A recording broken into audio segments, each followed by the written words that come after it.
All right, so what are the 5 scary internet mistakes that we commonly make? I think the word commonly is what really scares me about that. I mentioned that Paul Tracey would join us. He's author of a book called Delete the Hacker Playbook. There's another book as well we want to point you to today called Cyberstorm, but ultimately we want to talk about these 5 scary internet mistakes that he says we all commonly make. Paul Tracey is the founder and CEO of Innovative Technologies. It's a managed security service provider in New York, and he's also a national speaker, a cybersecurity educator, small business advocate, and author of the books I just mentioned, Delete the Hacker Playbook, also Cyberstorm. Anyway, Paul, thanks for taking time out of your busy schedule to join us. Good to have you with us. How are you?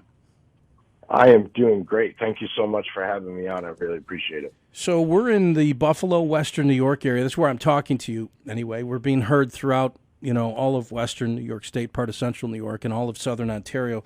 You're actually in the Albany, Capital District area, or near there? That's correct. Yeah, we're about 15 minutes north of Albany. All right. So this whole thing caught my eye because, I'm one, I believe many of our listeners are, who's concerned about cybersecurity, internet security, whatever. And, you go to sign up for something and, Chrome asks you if you want to save the password, and I'm always like, should we do that or not?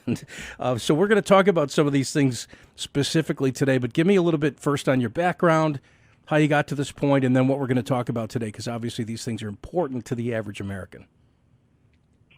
Right. So I started my MSP in 2011, basically to support small and medium-sized businesses, and from my background in healthcare, I had a large interest in security and compliance because those things are very important in protecting your business. Mm-hmm. And what we found is that small businesses really were undereducated in this area and under-resourced. And so for the last 10 years, we've been helping small and medium-sized businesses overcome those challenges. And that's really what leads me to most of these interviews is, trying to get the education materials out there so people understand really what their risks are, and what are some things that you can do just as a matter of behavior that are going to protect you. It's not buying some fancy antivirus or this and that, but what can we change in our behavior that's going to make our information more secure. Okay. And we're going to dig into that specifically. React, if you would, first to a phrase I think we've all heard. And, so let's say that somebody's going to run in a marathon or something to raise money for a charity, and they're like, hey, you should sign up and just go online and donate. And don't worry, it's totally secure. It's all good. It's all secure. Or somebody wants you to sign up for a credit card or something, and they're like, oh, don't worry about this. It's totally secure. Should we ever just accept that statement at face value? I don't think it's ever a good idea to accept anything on the internet at face value, right? We want to have some basic checks in place and make sure we're dealing with the company that we believe we're dealing with. And so in the case that you mentioned of donations, sometimes, not all the time, your donations to nonprofits are public information. So if I'm a criminal and I'm able to determine you've donated somewhere, and I know that, it would make sense for me to then try to impersonate that business or a similar donation to try to extract your data from you. Yeah, I think the disconcerting part about all this is most of us don't realize how active criminals are to try to, take whether it's our money or our information, our identity. And I just think there's a real danger that we can kind of fall asleep at the switch and think everything's fine if nothing seems to be going wrong today. We're creatures of habit, and if everything seems fine today, then we're all good. But you said there's some common things that we need to avoid and maybe some behaviors and attitudes we need to develop in the future. So let's dig into that a bit. And let me ask you about that storing passwords thing. I always wonder, should I let the computer store a password, or should I have it somewhere else on my person or in a file or something? What about storing passwords on a computer? So generally, we recommend not storing passwords on the computer or in your browser. There are password management softwares out there that are more secure if you have several passwords and you want to just use one to get in. There's ways to do that with that software. The problem is things like your clipboard, if you copy and paste your password in, that data doesn't exactly disappear the way you assume it does, just because you don't see it anymore. And so what we've seen is attackers understand where that data is being held, and they're going to try the easiest place to get it. And for most browsers, I'm not going to point out any company, but generally speaking, there's exploits out for all of the browsers. So if you're just allowing that to save your password, that's probably not something you want to continue doing. And these things, they're around convenience items, right? It's super convenient to store your password and you just log in. And unfortunately, security isn't always convenient. What if at some point somebody, typed a Word document or something and put a password in it for their own purpose? In other words, they're going to type in all their passwords, print it out, but then that document is saved in a Word file. Like, is a hacker going to know to look in your Word file for passwords that might go for, your computer or other things around the house? Or are there like programs that's, kind of sneak around for that kind of information, looking for stuff that looks like passwords? So that's exactly it, right? The tools that we use to go in when we look at a business and see what data they have are very similar to the tools that the criminals use. So if they gain access to your system and you have that stored, they're going to be scanning any files that they can scan. And it becomes very obvious when an algorithm's looking through a lot of files, that there's a Word document with 9 characters in it and nothing else in that document, right? Right. So they're going to take a look at that, and then there's programs where they can just run that string of characters against your passwords and see if it gets them in somewhere. The automation that's involved here is very sophisticated, and so there's not a lot of manual labor in it. And so if you have to store passwords, we recommend that you do that, the old way, on pen and paper, locked somewhere safe, and so that you have them. Last question. If you don't store them on the computer, or like if Chrome or one of the other browsers says, hey, do you want to save that password? If you choose not to, what's the best way to save a password then? If you have multiple accounts, we always recommend that you use a software for that that's secure, that's separate from your browser and so forth. And there's several companies out there that do that, that'll manage your browsers for you, or your passwords for you. One of them was recently compromised, so there's still issue there, but it's much safer than storing them in your local browser. All right. And by the way, is that whole storing your passwords issue one of the 5 things you talk about in the book? Yes, absolutely. Password management, and even to scanning the dark web. Most credit companies, like if you have Experian subscription or whatever, will scan the dark web for you now and tell you what is out there for sale, if anything. So that's always a good thing to have as well. All right, so let's call that number 1. What is the second easily correctable mistake that we often make online? Same thing around your browsers, and this one's big because it's storing the payment information. You don't ever want to copy paste or allow a browser to store your credit card. There are companies out there that have like a one-time digital use number you can use with your card, but then again, you're not going to store that. But you never want your credit card information stored on your computer.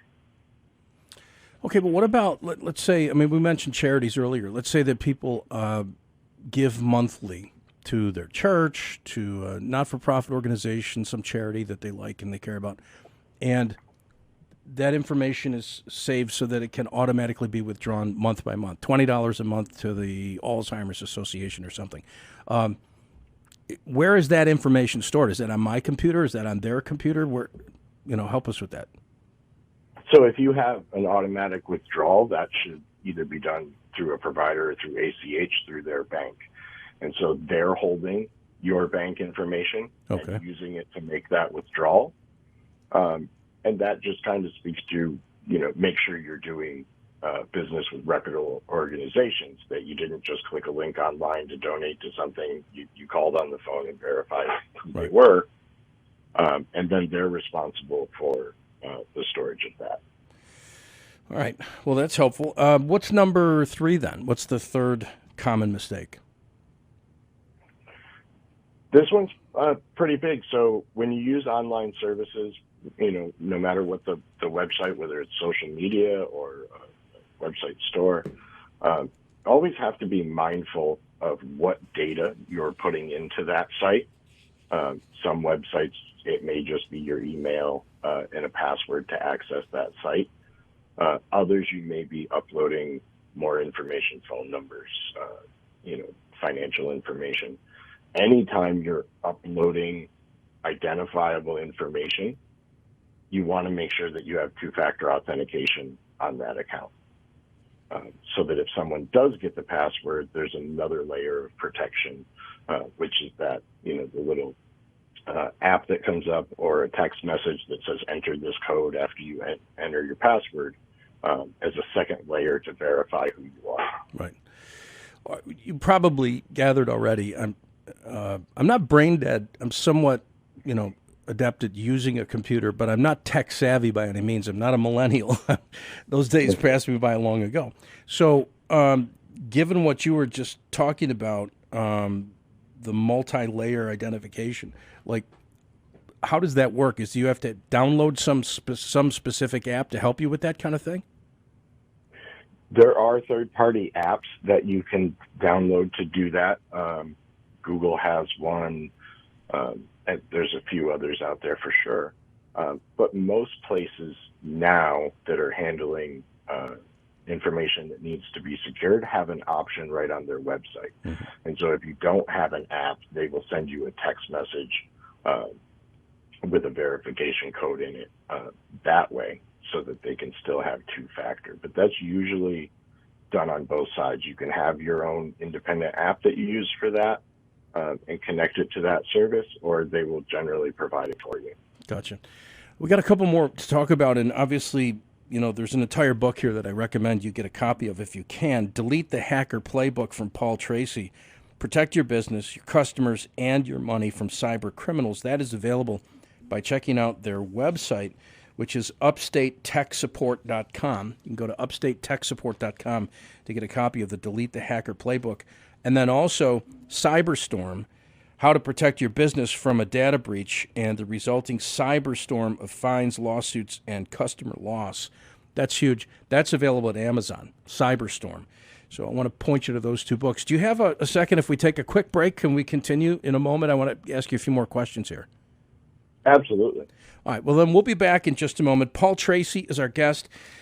I think all of us have concerns about internet security and protecting our own privacy and so forth. Well, that's exactly what we're talking about today. Paul Tracey is the founder and CEO of Innovative Technologies, and this is what he does all day long, helping people and businesses especially to understand how to be more secure online and to understand the mind of the hacker that's trying to get in and steal your data or your money or your identity or whatever it is you've got online. All right, we'll be back in just a moment. More to come with Paul Tracey here on NBL.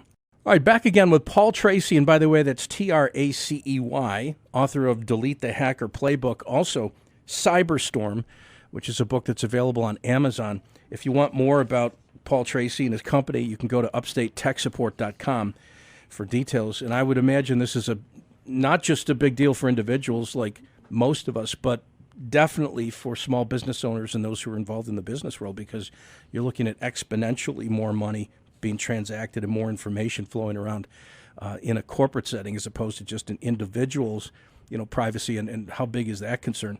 But let's continue here. We mentioned that storing your passwords in an internet browser, not a good idea. Allowing your browser to store your payment information, not a good idea. Using online services that store personally identifiable information without multi-factor authentication, not a good idea. So what's number 4, Paul? Number 4 is, a continuation of number 3, and it really falls around social media, or what we in my industry call social engineering, which is a hacker's first step in trying to take over your accounts. And so we think about what information are we putting on the internet. And so, first thing comes to mind, your birthday, for instance, right? You load your birthday into Facebook and so forth, and all your friends get to tell you happy birthday on your birthday and so forth. If that's public, for a hacker, I now have your name and I have your birthday. And now I'm only a couple of pieces of information away from being able to get into an account that's going to give me more information, right? So your birthday is actually very important. We all know this when we call to a company. There's some things they want to verify, right? Mm-hmm. Your name, your date of birth, your last four of your social. And so we want to be mindful about what's public facing and what we're doing on social media. And the other thing around social media that we find happening a lot is when an account gets particularly taken over on Facebook, they will send out messages from that account. And so we always tell people, if you get, a video from somebody that you haven't talked to in 6 months on your Facebook Messenger, right? Send them a message somewhere else, right? Mm-hmm. Like, did you send me this? Because the problem becomes is once you click on that link, if it's malicious, you now have a world of problems going on that device. Yeah. It's interesting how they play on vanity on those things, too. I've seen some of those things you're talking about, and it will be like, hey, I can't believe this picture of you. I've never seen you look so good. And then there's a link, and you're like, man, right. It's eye candy because somebody's like, oh, what do you mean? How good did I look? You want to click on it. But really dangerous, apparently, because once you do, they're in, I guess. Is that it? Exactly right. And the other thing that, people love to fill out, what was the first band you saw? What year was it when you first went here? What's the first foreign country that you've visited? And they'll put these in very fun, engaging posts, right? And it seems very harmless. But you're giving up information that are generally the common answers to security questions. Right. When you log into a site, that list of options they give you for questions, those are all placed in there for a reason. Well, I can tell you that I don't have my birth date in my profile, but when you reach a significant milestone, I'm sure this has happened to everybody. Somebody would say, hey, happy 40th, happy 50th, whatever. The very minute that somebody says that to you on Facebook, then anybody would know the exact date of your birth, right? I mean, are they looking at that, or are they looking at the profile to see what was listed there for a birthday? Most of the time, they are using software to pull this information. And so it would have to be, like, if you have that information listed as private, they're not going to get that. And if your posts are private, meaning not everything is, those things aren't going out to people other than your friends on your friends list, then that would be public and they would be able to see that. But a lot of times this is software, and it's just pulling the information that it gets from the standard info in your profile. And so if that's listed and it's public, they now have it. All right, so what's number 5? You mentioned there were 5. There's probably more. We're highlighting 5 today, but 5 easily correctable mistakes that we often make online. What's number 5? This is clicking on things that were sent to you, and it can be in email, it can be in social media. Hackers have become incredibly good at disguising sender addresses and what the email looks like.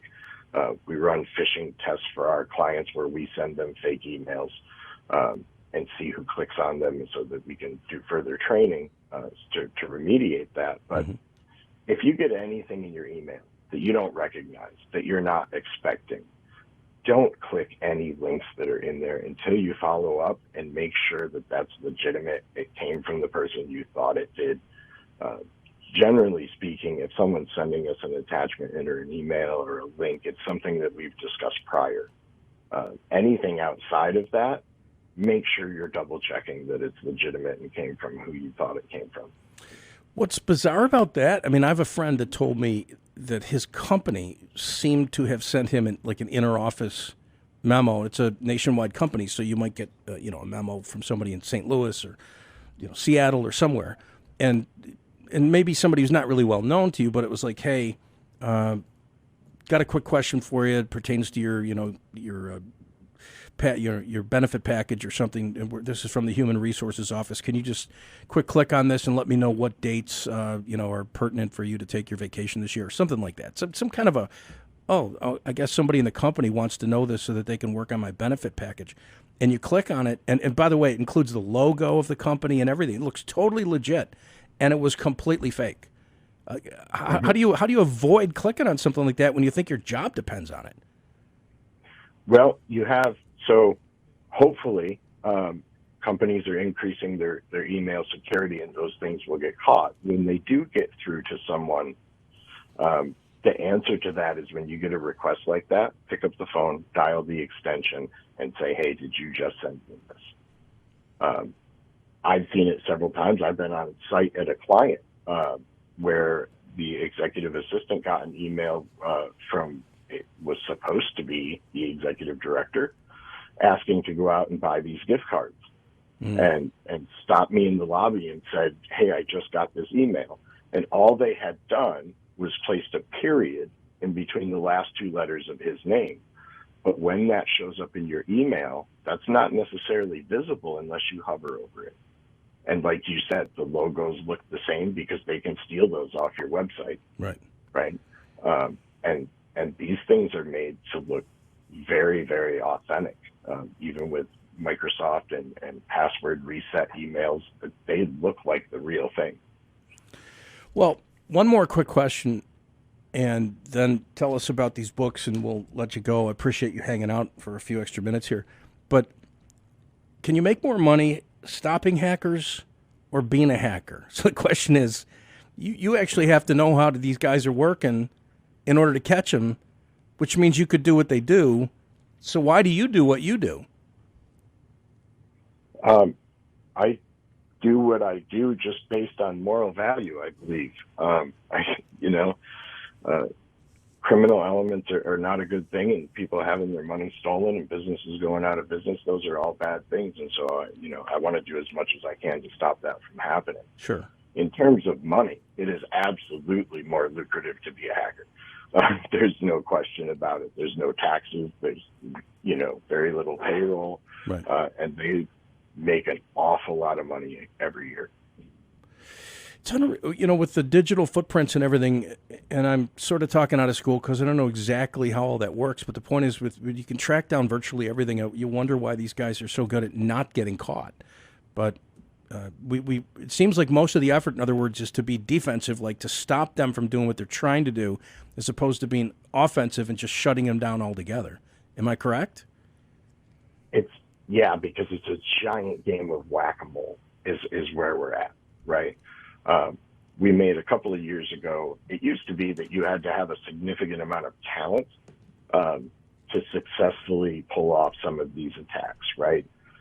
And the people that decided that they were going to now sell this as a service, the same way that we buy Google Mail and all the other things. There's folks going on the dark web that don't have any technical background, but for a subscription price, they're able to buy this software, they deploy it, and then that entity will even help them collect the money. So whenever there's that much money to be made, they take, the government will bust one group and then another group pops up 2 weeks later. Well, it's exactly why we need to read Cyberstorm and or the Delete the Hacker Playbook. And what can you tell us about those, and where can we get them? So Delete the Hacker Playbook was my first book, and that's a guide really to help navigate through the terminology and what these things really mean. So when you're watching news stories about these events, you have a better understanding and how to protect your business. And that's available on our website at upstatetechsupport.com. And then we have Cyberstorm, just came out last April. It hit the Amazon bestseller list, and that is available on Amazon now. It is full of just a ton of great information about protecting your business, your clients, making sure that you have a long and successful business free of ransomware and other information breaches. All right. Well, upstatetechsupport.com. for the Delete the Hacker Playbook, Cyberstorm. Go to Amazon.com. I've got a friend who's somewhere in Africa said he wants to send you $40,000, but he's gonna. So all we need is your birth date and your bank account number. So anyway, man, Paul, thank you so much. Appreciate. I hope and pray that the information that you've shared today will be utilized for our listeners to be proactive in protecting themselves online. And I appreciate the work that you do. Thank you so much. Thanks so much for having me on. I really appreciate it.